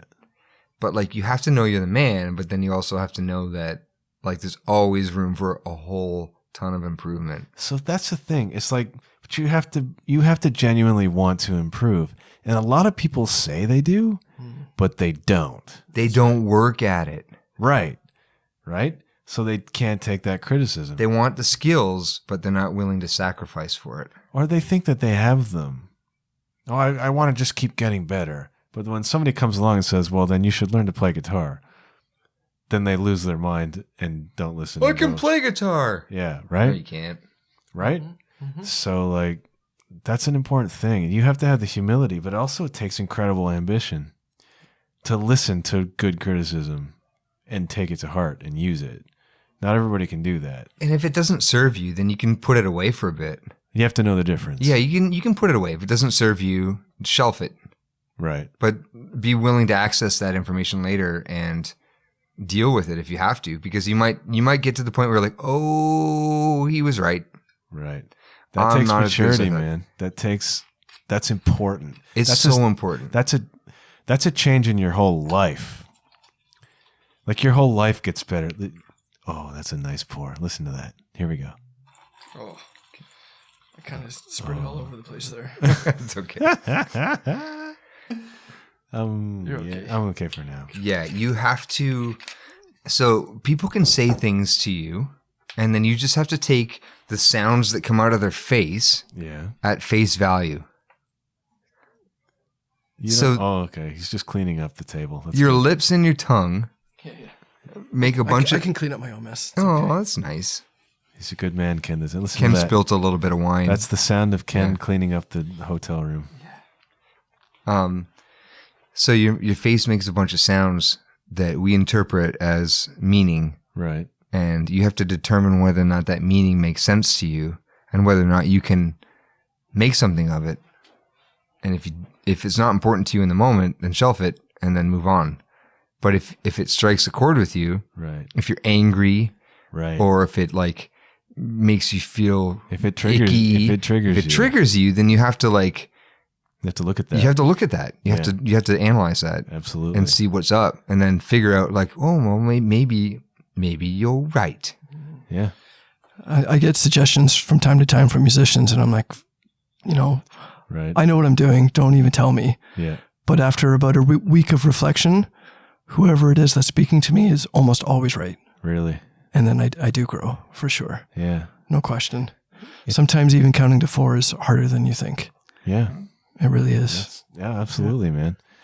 Absolutely. So I've learned to actually enjoy that awkward feeling. have you? Yeah. Yeah, in a way. Because you know it leads to something? Mm-hmm. Sometimes my wife will tell me that I'm like something or this or that or whatever. And I have to be like, I have to think. I stop. And I think, I'm like, I think you're right. Yeah. I guess you're right. I'm sorry. Nice. Yeah, you have to be objective. That's a sign of maturity. Certainly didn't have that growing up. Right? I was a fireball of like fists and like I'm gonna fight you type kind of guy. We've seen your fists. We don't want those flying, man. No way. Deni has the hugest hands. And he's only like 5'2". I don't understand this. His hands 5'9". His hands are massive. They're big. That's why we call him Deni Fat Hands. Yeah. They're like, if that hits you, you're done. That's my gift. Louis C.K. did a really funny bit about child abuse. Hysterical. He did this funny thing because his daughter ran into a doorknob and got a black eye and stuff. And so they were out having ice cream, and he's like, everybody in that place is looking at me like I hit her. I hit my daughter, and that's why she's got a black eye, and that's why we're getting ice cream, because I'm trying to make it up to her, you know? He's like, if I hit her, she'd be decimated. She has no defensive skills. She sucks. I would knock her head off. And like, he was really pretending to be insulted that people think all he could do was give her a black eye, right? I like it. Deni Fat Hands. Well, you know, Louis C.K., he really showed them. Indeed. He sure did. I miss Louis. I can't wait for him to make a comeback. He will. It'll He be tried great. actually, and people like flipped out. Too soon? Too soon, I guess. Whatever. I don't know. Let him be funny. Let him go. He is funny. Release him. He is funny. I can't speak for his offstage behavior, whatever it is, but that dude is a brilliant stand-up comic. Yeah, he's funny. He sure is. But here's the deal. Uh-oh. There's purgatory. Yeah. You have to suffer the consequences. There's career purgatory. For sure. And if you do something stupid, it's going to come back to bite you. Yeah. Yeah. But he'll be back. He'll be great. Who's your favorite stand-up comic right now, Deni? Ken's laughing. We don't even know why. I was thinking. Here he goes. He's getting ready. He's getting So- ready. But I don't know. Bert Kreischer's new stand-up I don't know Bert Kreischer. Secrets. Is that on Netflix? Oh my goodness, he's so funny. We're talking about drugs earlier. Yeah. Which we usually do.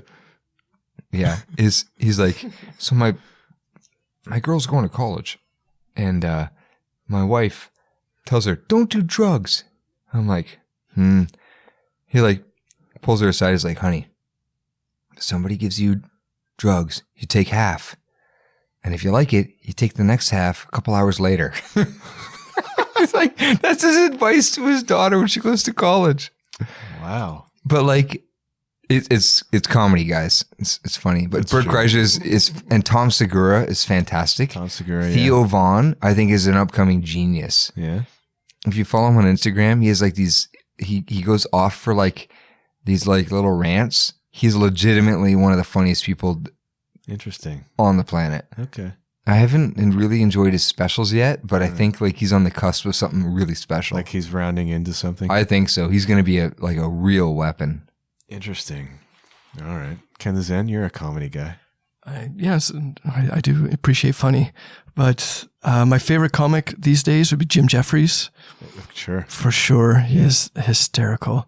But me being a fan of comedy, I had a stand-up comedian at my wedding. Yes, I was there. Yes, John was there, and Deni I didn't like, so he was not. But No. yeah, so during our family speeches, I had this guy come up and pose as like my third cousin or whatever, doing a speech, but he was actually a stand-up comedian. Yes. And his name is Jay Allen, and he's doing very well. Just released his first record, actually. He's killing it. And he's doing really good. And I'm really happy for him. He does comedy? And I love different Jay Allen. This guy has a beard too. Oh, Makes yours embarrassing. okay. Yeah, But, Deni, you're sad. but yeah, so he dude. came into my wedding with, I'm colorblind, but I think it was a blue leisure suit. And oh man, it it was was too. so funny. And I just remember my father-in-law sitting at the front table going, "What's with this guy? What's going on? I don't even know. When's dinner? What's this guy talking about? Is he done?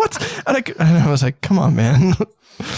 But I know the comedian Jay was a little bit awkward. He's like, Ken, like, nobody's going to know what's going on. I said, that's part of the funny. Don't worry, it's cool. And about halfway through his set, he did tell everybody that he was hired and a stand-up comedian, because everybody was so shocked. They're just looking like, what is this guy talking about? Hilarious. Did Paula laugh? I don't remember. Paula laughed for sure. One of our early dates actually was to see Jay Allen live. Oh, really? So that was part of the wedding thing as well. Oh, that's awesome. To remind us of first love and that kind of thing. But he's hysterical for sure. So if you're listening, Jay Allen, and if you're not sure you have the right one, he has a beard really long. Long beard Jay. Long beard. He's doing very good. My current favorite stand-up comic is Maria Bamford. She is a lunatic. She's hilarious. She does lots of voices, and I love voices. And she does really esoteric, offbeat, weird experimental comedy. She's brilliant, really, really funny. And I want Maria on my show, actually. So if Maria's people are listening. Hello, Maria. Maria, we want you on the show. Maria.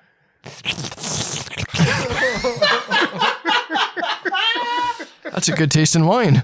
I got to see Maria in Toronto a couple years ago as part of Just for Laughs. And she was wonderful. She's great. And my traditional favorite comic is Billy Connolly, the Scottish comic. Yeah, he's funny. Of course. Yeah. Want to know something funny? I do, man. I have my good friends. That's gross. It's so gross. I know. I had good friends over. I'm like talking about Tom Segura. Yeah. And he's coming to like Centennial Hall in London in August. I'm like, we should go see him.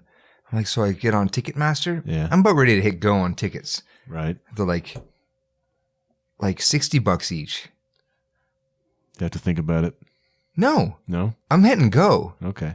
I get to the checkout, $900. What? I'm like, what? What happened? I don't know. Added fees for this and that and the other thing. And how many tickets?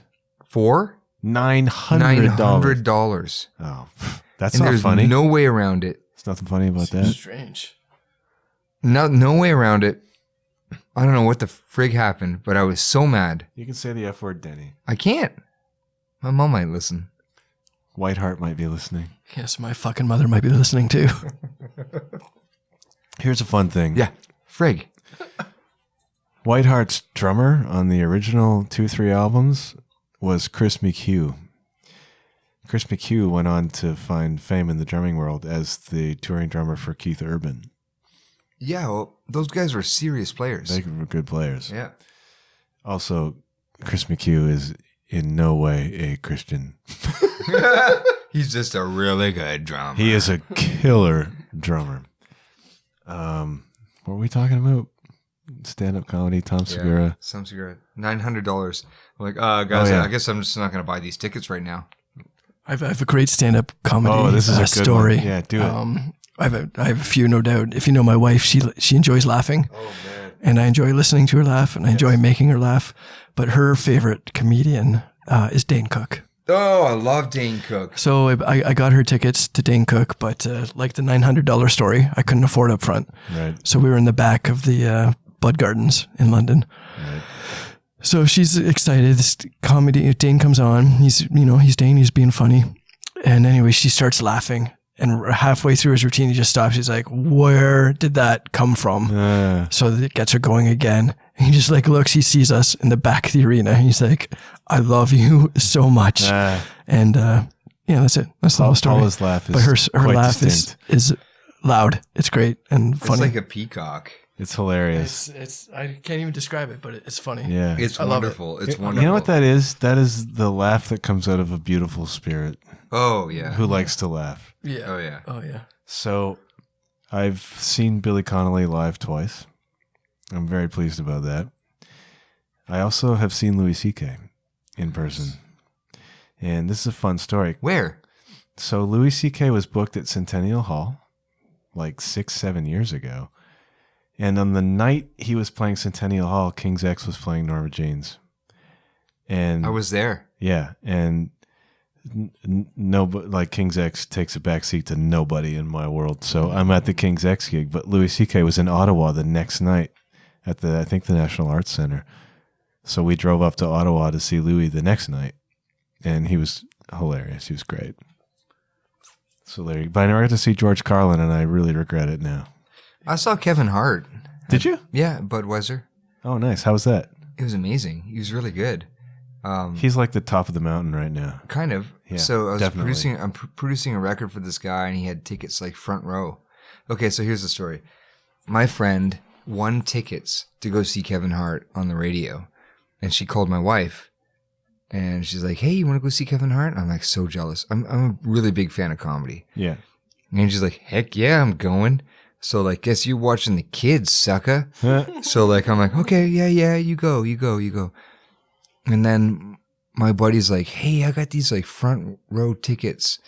Would you like to come see Kevin Hart with you and your wife?" I was like, "Well, Angie's already going, but I want to go." Front row. Front row. He's a tiny human. He's small. Anyways, go on. Front row. Funny as anything. Yeah. But they had the no cell phone rule, Right. which is amazing. Yeah. So like you live in the moment for this whole time. What a thought. Yeah, it's amazing. And our good friend who brought Ange was always sneaking her phone. Photos. And she thought she was going to get kicked out. I did get almost kicked out of Lilith Fair for that reason. Really? Yes. So 1997, we were on our honeymoon. We had just come back from. I just gotten You married. had a cell phone in 97? No, but I had a camera with This big. Yeah. Almost got away with I it. tried to sneak it in, but the wheelbarrow really threw them. I had a disposable camera with me, and I had taken a bunch of honeymoon photos, which were nothing, but they were what they were. And we were at the Lilith Fair, and there's like a no camera policy. I got the camera. I'm taking a couple shots, and security man came along, and he was like, "Give me the camera." I'm like, "Dude, just destroy the film, all right?" Well, first I tried to argue with him because my honeymoon photos are on this. Yeah. And, whatever. And, Yeah. right. there's honeymoon photos. pictures of my honeymoon on this. Yeah. Dude. Yeah. You can't take those. And, anyway, so I very nearly, I had my camera confiscated, but eventually I talked my way into getting the film back, and I was nearly removed from Lilith Fair. The Peace and Love Festival. You're out of here, bub. Nowadays, everybody's like, take pictures and tag me. Yeah, right. Yeah. You're like, there's none of that business More anymore. me. Yeah, like do Yeah. it because like it's promotion. It's free promotion. I got in trouble at the Tool show for having my camera out. Like recently? I don't know, 6 or 7 years ago at the Bud.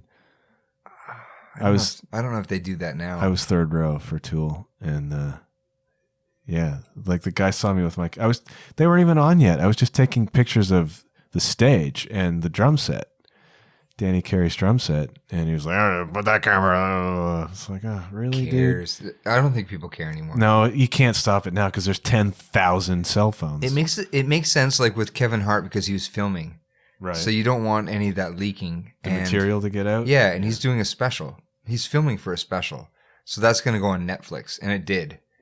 Right. And so it's important. But like Sure. at a concert, they're not filming that. They're not recording it. I know, but it's a different world now even than it was then. Like, Yeah, we're moving fast. yeah, Like speed of light. yeah. Soon all concerts will just be virtual reality. You'll order a headset. That will be a thing. I guarantee it. Yeah, Shortly. yeah. And there'll be virtual reality porn too.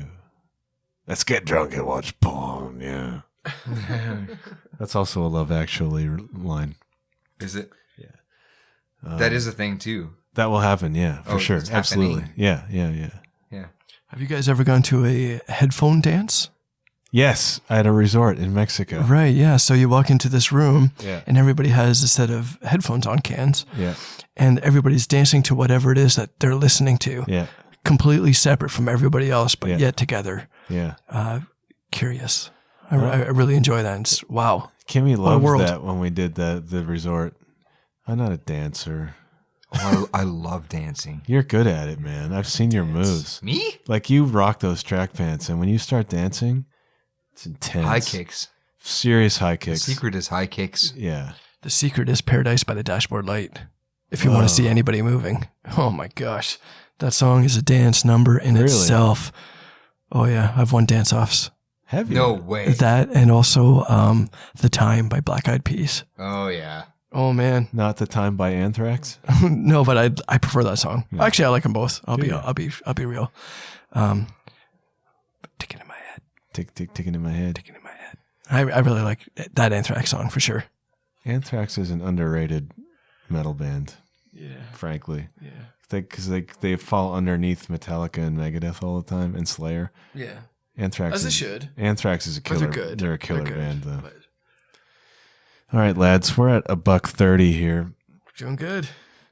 Halfway. Feeling good. Halfway. Let's How do we feel about the wine We're now? not done the wine yet. Now that we've sampled the wine a bit, how do we It's feel? pretty good. It's not like a really nice Merlot, but it's good. Fourth glass is better than the third, Yes. says everybody. Yes. It's a good table. Actually, their Cab Sav is way better. Is it? Oh, yeah. I like a Cab Sav. We just have been drawn to Merlots. But when we go to Europe, we'll do Roadisodes with some European wines. What's that show, the wine show with that guy in it? It's a movie. Sideways? Sideways, like, I haven't we're seen not that drinking yet. any fucking Merlot. I love that movie. Yeah, it's a great movie. My wife It's on my to-watch list. hates that movie. Why? She doesn't like any of the characters. What? She doesn't like any of them. They're brilliant. It's a good movie. I'm upset. I read the book and much preferred the movie. And, Really? Oh, yeah. And that's rare, That's rare. but it's happened in 2 occasions. That's one of them. And the second one was Up in the Air. Do you remember the movie Up in the Air? Nope. George Clooney? Nope, don't even care. I really... It rhymes. I like George Clooney. I said that because it rhymes. Oh, that's good. That's very good, Deni. I'm starting to lose my hair. It's all good. Right. I got Let's nothing. go to the fair. I got nothing. Oh. I once ate some bear. Well, wouldn't you like to share? That wouldn't be fair. You guys are giving me a scare right now. The movie Up in the Air, George Clooney. Just like giving birth, it's I a might, tear. I might grow out my hair. I already said hair. Oh, balls. Come on. Oh, Let's put her share. there. That's all right. I'll let you get away with the last one, but The movie Up in the Air was really great. I loved it. And Flair? wouldn't you dare? You haven't got a prayer of finishing this episode this way. Don't stare. What are other letters in the alphabet? Oh man, what a nice pair. Zare. Tear. Fair. Air. Air. Welcome Almost to my there. lair. We're gonna Which layer. brings us back to Up in the Air. I didn't like the novel much at all, but I really, really enjoyed the movie. I still really like that movie. It's got Vera Farmiga in it. I'm like that with The Shining. Are you? Oh, I love The Shining. I've read The Shining book, which is great. Yeah. But the movie I really liked more. However, there's a new one coming out, and I'm sure it's more like Red Rum. That was the first words I taught my daughter.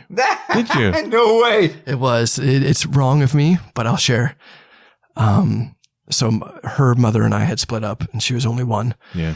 So she hadn't learned to speak yet. So over that year, the first 1 to 2, I just kept on saying, Red Rum, Red Rum.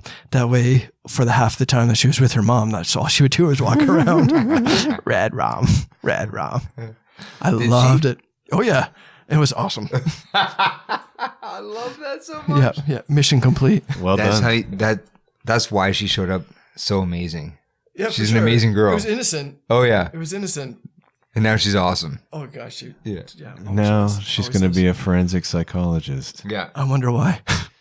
She needs to sort out her old man. Yeah. Yeah. Yeah, for sure. She's doing it for sure. you. Red Rum, Red Rum, Red Rum, Red Rum, Red Rum. That's like pretty good. That's pretty good. Yeah. Yeah. I've watched that. Tommy, he's a little boy that lives in my mouth. I know that movie so well. Have you heard Rob Brydon do his little man trapped in a box voice? No. Do you know Rob Brydon? Have you ever watched the Trip movies? It's Rob Brydon and Steve Coogan. No. Really funny movies. Really good movies. Yeah. Rob Brydon's an English comedian, and he does this small man trapped in a box voice. And he throws his voice in some weird way, and it sounds just like a little man trapped in a box. Really? Really funny. We should find it online if we can. Yeah. Play it, Jamie. Play it, Jamie. I don't have a producer yet who just looks up stuff and plays it. Can I do that? Yes, you can, but I can't pay you. No, it'll be ask great for money. I asked if I could do it. It'll be. I just want the job. I just want the job. Danny, it'll be great exposure for you. Oh, that happened to me recently. Did it? Yeah. Tell me. Local business. I will not name it. Local business asked me. I've been doing music full time for like 15 years. For 80 years.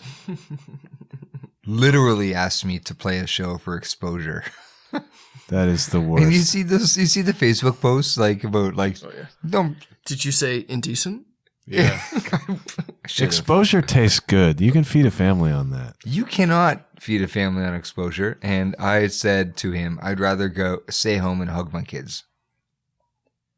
You're such a selfish bastard. Yeah. I'm unscrewing the wine lid. I know for sure this guy's not going to listen to this podcast. No. He's not welcome on this podcast. No. Exposure. Exposure. What does that even There's mean? 1,000 people that might hear your name. 1,000. Awesome. Oh my word, really? Wow. Sometimes an exposure gig's okay. There's going to be 10,000 people in the audience and they will listen to you. If you're playing for like, okay, so say, I don't know, a big name, say James wants me to open for them. That's a big name. I might. It's only 5 letters. I might work for. It's only one syllable. I might work for exposure. You for sure. Yeah. But I'm not going to go play in a parking lot for exposure. No. But I mean, people pay to get on that tour. Yeah, that's the point. Like people out there beyond the music world don't realize that opening band that opened that show you went to see paid to get on that quite tour. often. Yeah. Not always. No, but that's just like an industry practice. Yeah, right? for sure. So, yeah, I mean. At least losing money. Yeah, for sure. Yeah. They have to, or they don't make very much at all. Yeah. They make like enough to survive, and they have to pay like 30% of the merch sales to the band. Yeah. Like that's one of the ways that big bands make money now. Yeah. The opening band, they take some of their merch. Yeah. I'm up for it. Yeah, I got $20. Yeah. Who do we want to open for? Hearts used to get those emails a lot. Hey, we saw your stuff. We think you're really great. This tour is opening up if you're interested in buying your way on. Totally. For how much? I don't remember. Like a couple thousand. It happens, Or yeah. 5,000. That is or the whatever. practice. Yeah. That's like a thing. People don't yeah. know, but Yeah. yeah. Yeah. It's disgusting. It's disgraceful. Yeah. I'm against it.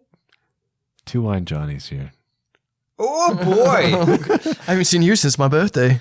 I told you, we're going 3 hours tonight. We're not going 3 hours. I'm not Where we at? editing 3 hours of you guys. We're at an hour and a half.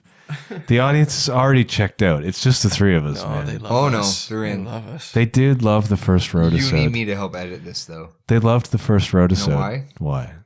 This. This microphone. There's nothing going on here. No, there's nothing different about this Nothing at all. going on here. I'm pretty sure we're going to be just fine with how this microphone turns out. If you want to edit it, be my guest. Not edit. You Oh, sorry. You need me to handle this. I need to cut you off. My favorite. I don't know if you have a favorite phrase, Yeah. but I do. What is it? I edited it. I edited it. That is my favorite thing to say ever in my whole life. Really? Honestly, I edited it. For real. I've been saying it for I years, believe you. and I I believe edited you. it. I edited it. I edited it.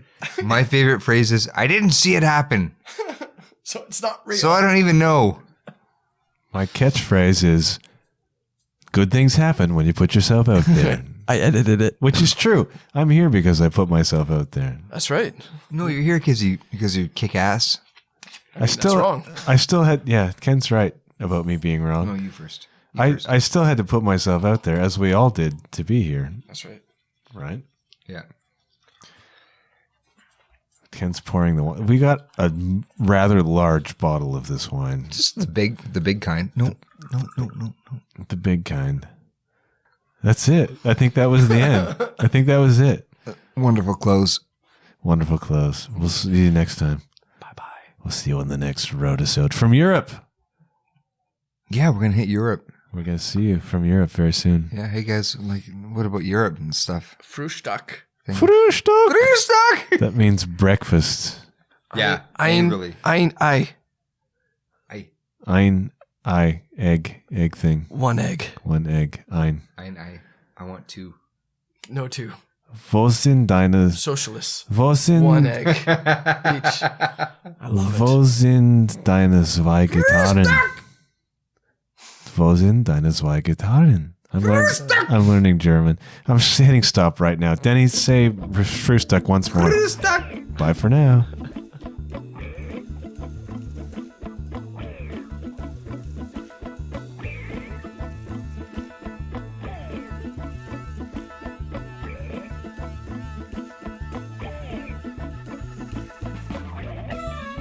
Thank you once again, gentle listener, for taking in today's show. Thank you as well to Deni and Ken for joining me on another fun and inspirational Roadisode.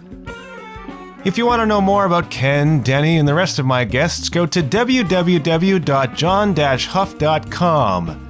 That's JOHN-HUFF.com. You can also find the show on Facebook at The John Huff Podcast. If you're an Instagram person, you can find me at JW_Huff. If you're into Apple Podcasts, please do me a big favor and leave a rating and review of the show, preferably a positive one. That's all for this week, but I'll be back very soon. Until then, keep your wits about you, and remember, good things happen when you put yourself out there. Bye for now.